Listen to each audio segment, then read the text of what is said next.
সিরাজগঞ্জে চৌহালিতে ৮ বছরের শিশু সুবর্ণাকে ধর্ষণ ও হত্যার কথা স্বীকার করেছে গ্রেফতারকৃত দুই আসামি শিশুর ফুফাতো ভাই সাব্বির হোসেন ও শাকিল খান।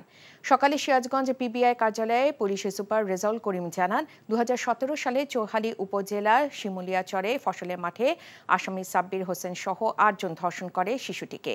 এই ঘটনা শিশুটি সবাইকে জানিয়ে দেবে বলার পর শিশুটিকে ওড়না পেঁচিয়ে হত্যা করে আসামিরা।